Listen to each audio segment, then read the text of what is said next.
வணக்கம். நான் இருதயம் வல்லரசு. மக்கள் மேம்பாட்டுக் கழகம், அரசியல் அதிகாரம், இடஒதுக்கீடு, கிறிஸ்துவர்களுக்கான வழிபாட்டு உரிமை இவைகள் குறித்து அவர்களுக்கான உரிமைகளை பற்றி பேசுவதற்காக உருவாக்கப்பட்ட கட்சி மக்கள் மேம்பாட்டுக் கழகம்.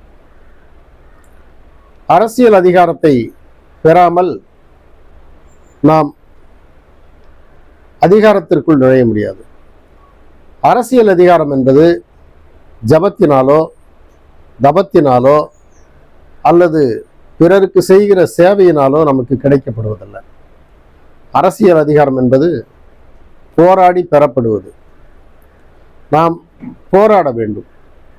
எப்படி போராட வேண்டும்? ஒரு சிறுபான்மையிலும் சிறுபான்மையாக இருக்கக்கூடிய கிறிஸ்தவர்கள் பெரும்பான்மை சமூகத்தோடு எப்படி போராட முடியும்? அந்த போராட்ட யுக்திகளை தெரியாமல் தான் இதுவரை இருந்த தலைவர்கள் வாழ்நாள் முழுக்க போராடி போராடி இறந்து விட்டார்கள். அவர்களால் அந்த அதிகாரத்தை நெருங்க முடியவில்லை. அதற்கு காரணம் என்ன என்று சொன்னால், அவர்கள் போராடியது தவறல்ல. ஆனால் அவர்கள் ஸ்பெசிபிக் பண்ணி, அதாவது ஒரு பெயர் சுட்டி, ஒரு குறிப்பிட்ட ஒரு அளவுக்குள், ஒரு இடத்திற்குள், ஒரு இயக்கத்திற்குள், ஒரு அரசியல் கட்சியாக தங்களை அணிதிரட்டி கிறிஸ்தவர்கள் ஒருங்கிணைந்து அதன் பிறகு இவர்கள் போராடி இருந்தால் அந்த போராட்டங்கள் அனைத்தும் வெற்றி பெற்றிருக்கும். ஆனால் இவர்கள் உதிரிகளாக, பல்வேறு இயக்கங்களாக, பல்வேறு கட்சிகளாக, பல்வேறு அரசியல் கட்சிகளில் இவர்கள் தங்களை இணைத்துக் கொண்டார்கள். இன்றைக்கும் இந்தியாவில் இருக்கக்கூடிய பெரும்பான்மை அரசியல் கட்சி தலைவர்கள் கிறிஸ்தவர்களாக இருக்கிறார்கள். குறிப்பாக தமிழகத்தில் இருக்கக்கூடிய அரசியல் கட்சிகளுடைய தலைவர்கள் கிறிஸ்தவர்களாக இருக்கிறார்கள். ஆனால் அவர்களிடத்தில் இருக்கிற பெரும் குறை என்ன என்று சொன்னால், அவர்களை தங்களை பொது அடையாளமாக நீத்து போக வைத்துக் கொள்வார்கள். கிறிஸ்தவர்களுக்கான அரசியல் கட்சியாக அவர்கள் அணிதிரளாமல் இருப்பதனால் அவர்களுடைய அறிவும் திறமையும் இது நாள் வரையில் எடுபடாமல் நீத்து போய்விட்டது என்றுதான் சொல்ல வேண்டும். இதை சரி செய்ய வேண்டும் என்பதற்காக தான் மக்கள் மேம்பாட்டுக் கழகத்தை உருவாக்கி இருக்கிறோம். குறிப்பாக இன்றைக்கும் தமிழக அரசாங்கத்திடம் அதிகமாக போராடுகிறவர்கள் கிறிஸ்தவர்கள். அதிகமான போராட்டங்களை முன்னெடுத்து போராடுகிறவர்கள் கிறிஸ்தவர்கள். எல்லா கட்சிகளிலும் முன்னின்று போராடக்கூடியவர்கள் கிறிஸ்தவர்கள். ஆனால் கிறிஸ்தவர்கள் தங்களுக்கான அரசியல் கட்சியை உருவாக்கி, இது கிறிஸ்தவ கட்சி, இது கிறிஸ்தவ தலைவர் என்று தங்களை அடையாளப்படுத்திக் கொள்ளாமல் இவர்கள் நீத்து போய் விடுகிறார்கள். அதன் அடிப்படையில் தான் நாம் இன்றைக்கு மக்கள் மேம்பாட்டுக் கழகத்தை உருவாக்கி, இப்படி உதிரிகளாக இருக்கிற கட்சிகள், உதிரிகளாக போராடிய இயக்கங்கள், இந்த விஷயங்களை எல்லாம் பேசுவதற்கே தயங்கிய தலைவர்களுக்கு மத்தியில், இதையெல்லாம் முன்னெடுக்க தயங்கிய தலைவர்களுக்கு மத்தியில், இப்படி பேசுவதையே குற்றம் என்று நினைத்துக் கொண்டு குற்ற உணர்ச்சியோடு பிற கட்சிகளில் தங்களை கரைத்துக் கொள்ளுகிறவர்கள் மத்தியில் மக்கள் மேம்பாட்டுக் கழகம் இன்றைக்கு வெகுவாக கிறிஸ்தவர்களுக்கு ஒரு கட்சி வேண்டும் என்று ஆணித்தரமாக சொல்கிறோம். நாங்கள் கட்சியாக அணிதிரண்ட பிறகு எந்த கட்சியை ஆதரிப்பது என்பதை முடிவு செய்து கொள்ளலாம். ஆனால் கிறிஸ்தவர்கள் அரசியலாக அணிதிரளாமல், தங்களை அரசியல் சக்தியாக வலுவாக்கி கொள்ளாமல், தங்களுடைய வாக்கு வங்கியை ஒருங்கிணைக்காமல் எந்த கட்சியோடு நீங்கள் இருந்தாலும் உங்களை சல்லி பைசாவுக்கு மதிக்க மாட்டார்கள் என்பதனை கிறிஸ்தவர்கள் புரிந்து கொள்ள வேண்டும்.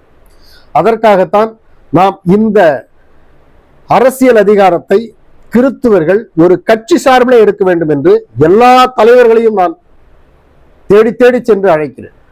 குறிப்பாக இன்றைக்கு கிறிஸ்தவத்தில் போராடி கொண்டிருக்கக்கூடிய பெரும் தலைவர்கள் அத்தனை பேரிடத்திலும் நான் பேசியிருக்கிறேன். மக்கள் மேம்பாட்டுக் கழகத்திற்கு நீங்கள் வாருங்கள், நீங்கள் தலைமை எடுத்துக் கொள்ளுங்கள், இது உங்களுக்கான கட்சி, இது மக்களுக்கான கட்சி, கிறிஸ்தவர்களுக்கான கட்சி என்று நான் அனைவருக்கும் அழைப்பு கொடுத்திருக்கிறேன். அனைவரும் நிச்சயமாக இதில் கலந்து கொள்வார்கள் என்று நம்புகிறேன். இந்த மக்கள் மேம்பாட்டுக் கழகம் இன்றைக்கு பல்வேறு மாவட்டங்களில கொடியேற்றி கட்டமைப்பு செய்து கொண்டிருக்கிறது. இது வருகிற உள்ளாட்சி தேர்தலுக்கு முன்பாக அனைத்து இயக்கங்களையும் ஒருங்கிணைத்து உள்ளாட்சி தேர்தலில் கிறிஸ்தவர்களுக்கான ஊராட்சி மன்ற தலைவர்கள், ஒன்றிய தலைவர்கள், சேர்மன் போன்ற பெரும் பொறுப்புகள் அனைத்தையும் மக்கள் மேம்பாட்டுக் கழகம் சார்பில் நாம் வென்றெடுக்க வேண்டும். அதற்கு தமிழக ஆயர் பேரவையும் தமிழகத்தில் இருக்கக்கூடிய கிறிஸ்துவ இயக்கங்களும் கட்சிகளும் ஒருங்கிணைய வேண்டும், ஒன்று சேர வேண்டும். அப்படி நாம் ஒன்றுபடும் பொழுதுதான் நமக்கான அரசியல் அதிகாரத்தை நாம் பெற முடியும். இடஒதுக்கீடு இடஒதுக்கீடு என்று பிரிந்து கிடப்பதனால் இடஒதுக்கீடை பெற முடியாது. அரசியல் அதிகாரம் வேண்டும் என்று பிரிந்து ஆளாளுக்கு சபையாகவும் சாதியாகவும் சங்கமாகவும் சிதறுண்டு கிடப்பதனால் அரசியல் அதிகாரத்தை கிறிஸ்தவர்கள் பெற முடியாது. பல்வேறு கட்சிகளில் நீங்கள் எவ்வளவு முன்னணியில் பொறுப்பாளர்களாக வேலை செய்தாலும் உங்களுடைய பொறுப்புகள் உங்களுடைய வேலைகளை வாங்குவார்களே தவிர நீங்கள் அந்த கட்சியிலே அதிகாரத்திற்குள் நுழைய முடியாது என்பதனை நீங்கள் தெளிவாக புரிந்து கொள்ள வேண்டும். அதற்காகத்தான் சொல்கிறோம், மக்கள் மேம்பாட்டுக் கழகத்திலே உங்களை இணைத்துக் கொள்ளுங்கள். மக்கள் மேம்பாட்டுக் கழகம் சார்பில் நாம் சாதியற்றவர்களாக பல்வேறு சபைகளை துறந்தவர்களாக ஒற்றுமையாகி அரசியல் அதிகாரத்திற்கு நம்மை தயார்படுத்திக் கொண்டு வாக்கு வங்கியாக கிறிஸ்தவர்கள் அணிதிரண்ட பிறகு நாம் எந்த கட்சியோடு வேண்டுமானாலும் அரசியல் அதிகாரத்தை பங்கிட முடியும். அதுவரை நாம் போராடுகிற போராட்டங்களே நமக்கு பலகீனமானதாக தான் இருக்குமே தவிர அது ஒருபோதும் நமக்கு பலமானதாக தெரியாது. காரணம் என்ன என்று சொன்னால், போராட்டங்கள் நம்மை ஒருங்கிணைக்க வேண்டும், போராட்டங்கள் நம்மை வலுவாக்க வேண்டும். ஆனால் கிறிஸ்தவர்களுடைய போராட்டங்களே கிறிஸ்தவர்களுக்கு எதிராக இருக்கிறது. கிறிஸ்தவர்கள் பிரிந்து கிடப்பதை உணர்த்துகிறது. பல்வேறு இயக்கங்களாக போராடுகிறோம், பல்வேறு சாதி கிறிஸ்தவர்களாக போராடுகிறோம். இப்படி நாம் பிரிந்து கிடந்து போராடுவதனால் எதையும் சாதிக்க முடியாது. ஆக அனைத்தையும் நாம் வென்றெடுக்க வேண்டும், அதுவும் கிறிஸ்தவர்களாக வென்றெடுக்க வேண்டும் என்று சொன்னால் நாம் கிறிஸ்தவ கட்சியாக அணிதிரள வேண்டும். அதன் பிறகு நாம் யாருக்கு வேண்டுமானாலும் ஆதரவு தெரிவித்து அரசியல் அதிகாரத்தை நுகர முடியும். எனவே அனைவரும் இந்த உள்ளாட்சி தேர்தலுக்கு முன்பாக அந்தந்த பகுதியில் இருக்கக்கூடிய கிறிஸ்தவ வேட்பாளர்களை கண்டறிந்து உள்ளாட்சி தேர்தலில் நாம் வெற்றி பெறுவதற்கான யுக்தியை கையாள வேண்டும் என்று சொன்னால் நாம் முகாம்களை கட்டமைக்க வேண்டும், கிறிஸ்தவ கட்சியை வலுப்படுத்த வேண்டும். சாதிகளாக பிரிந்து கிடக்காமல் சமத்துவமாய் நாம் எல்லாம் ஒரே கிறிஸ்தவர்கள் என்று ஓரணியில் திரண்டு அரசியல் அதிகாரத்தை வெல்ல வேண்டும் என்று கேட்டுக்கொண்டு வணக்கம்.